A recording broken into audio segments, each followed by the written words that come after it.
So maybe from that point, let me turn my attention now to Mans. You've had a lot of luck recently with all a lot of good advice, and I know just in my personal capacity, you've always been someone I would go to in terms of marketing correctly, and especially for events. Are there any key principles or key tips that you would give people that are trying to market events, trying to build their brand of their events, trying to build up a particular event? Or even as far as building your own personal brand within a band.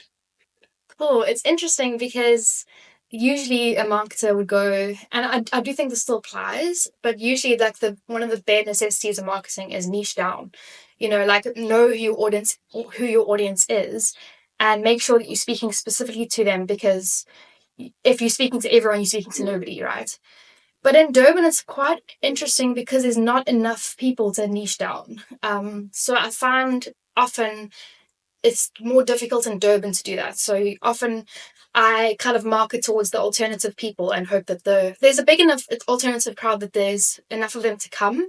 But as we've spoken about before, it's not huge and it's not massive. So you really got to like sell something to them and make them excited to come out. I think there's a lot of bands in the Durban scene and there's not enough people, like audience, to match that, which is sad and it sucks. But I think the thing to do is kind of like make it more exciting.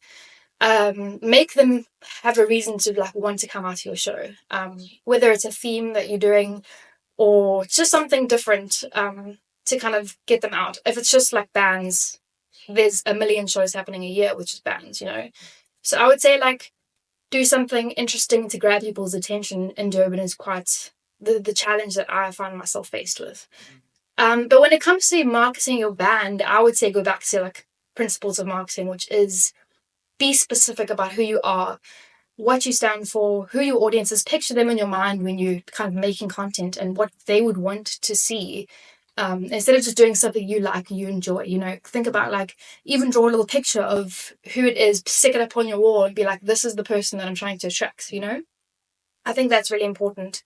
And then when you're creating content, keep that in mind all the time of your core values, your core kind of the way that you look, the way that your band looks, the way that you come across on social media. There you can niche down because there you have an endless amount of people that you can reach online and on social media and stuff like that. So there you can be like, very specific about who you're speaking to. Yeah, and I would also say make sure that your content it's hard as a musician, but try and make it kind of uh, shareable, if that's the correct word. Make it have value to the people that are watching it instead of just being like, hey, my name is Mandy and I make music. Like, who really cares about me? And because they don't know who I am. So make it something valuable. Even if you do something like, if this is you, drop a heart or send this to a friend, you do whatever. Like those are some basic ways to kind of make your content more shareable.